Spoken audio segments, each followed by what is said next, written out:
Good afternoon, Miss Minerva.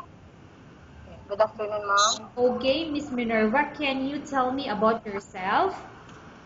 I am Minerva Fernandez, 34 years of age. I have five children and a live-in partner. I live in Ramos, Tarlac Okay, I have few questions for you to answer, so let's start. Why do you want to work as a maid? because I want to help my family, my children to finish their study. Why you choose Malaysia when there is a lot of other country? Malaysia is near from the Philippines. How are you qualified for this job? I'm qualified for this job because I'm hardworking, honest, disciplined, and trustworthy. May I know what is your education level is? I'm a college level. What is your recent working experience? My recent experience is babysitter. Have you worked abroad before? No, Do you have experience of taking care of baby? yes. And whose baby or children you are taking care of?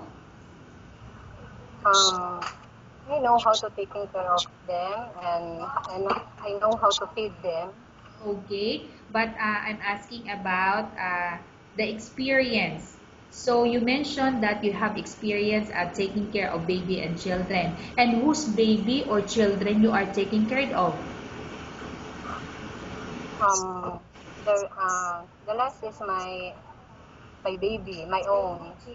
Okay, so your own baby. What about Yes, ma'am. taking care of elder or older people? Do you have also experience? Yes, ma'am. And whose elder or older people you are taking care of?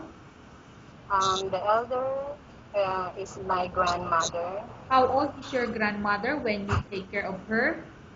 She is 82 years old, ma'am. Years old. Okay. So do you have any other special skills? I am cooking, ma'am. Cooking. Are you willing to learn new skills? Yes, Miss Minerva, are you willing yes, to learn new skills? yes, ma'am. Are you willing to work with a family where the mother-in-law or any relatives stay together? Yes, ma'am. Currently, are you still working now? No, Do you know how to cook? yes, ma'am. What sort of food can you cook?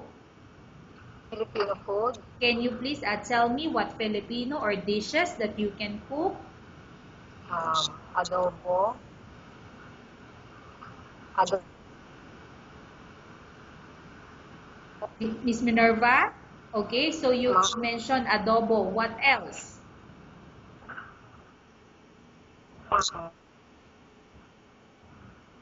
Miss Minerva?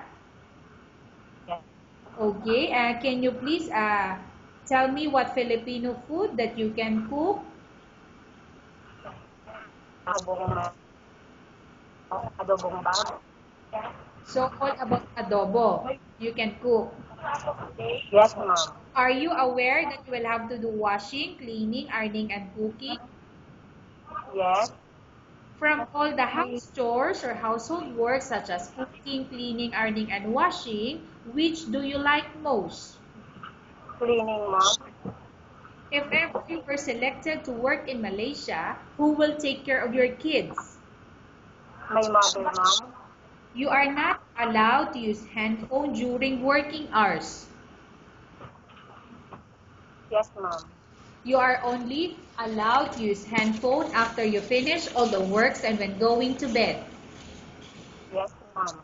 You are strictly needed to surrender the handphone to your employer in the morning and your employer will return back to you once you're going to bed. Yes, ma'am. If ever your employer finds out that you're abusing your handphone and it's affected your work performance, your employer will confiscate your handphone and you are not allowed to hold it anymore. Instead, your employer will allow you to call your family 3 times in a month. You only allowed to bring normal phone and you're not allowed to bring smartphone. Are you agreed for the terms and condition? Yes, ma'am. Are you agreed to the rules and regulation for the handphone? Yes, ma'am. How many years is the contract as you agreed and understand? 2 years, ma'am. Can you describe for me your ethics or your attitude? I'm hardworking, disciplined, trustworthy, and honest. How can you assure to us that you will work hard in Malaysia? To finish my contract, ma'am. Can you promise not to use the telephone without the permission of your employer? Yes, ma'am. Can you promise not to put on makeup but to dress properly while work? Yes, ma'am. Can you promise not to invite friends or relatives without the consent of your employer? Yes, ma'am. Can you promise not to ask for advance salary from your employer under any circumstances? Yes, ma'am. Do you really understand of the rules and regulation of the agency? Yes, ma'am. Do you pay any placement fee for you to come to Malaysia to work as a maid? No. Do you have any history of sickness, example, breast cancer or any other illness? No, ma'am. Do you suffer from any skin diseases, allergy, or physical defect? No. Have you suffered from any serious illness? No, ma'am. Do you smoke? No. Have you undergone any operation? No, ma'am. Are you medically fit? Yes. Are you in any medication? No, ma'am. Are you allergic with any food? Miss Minerva, Yes, ma'am. are you allergic with any food?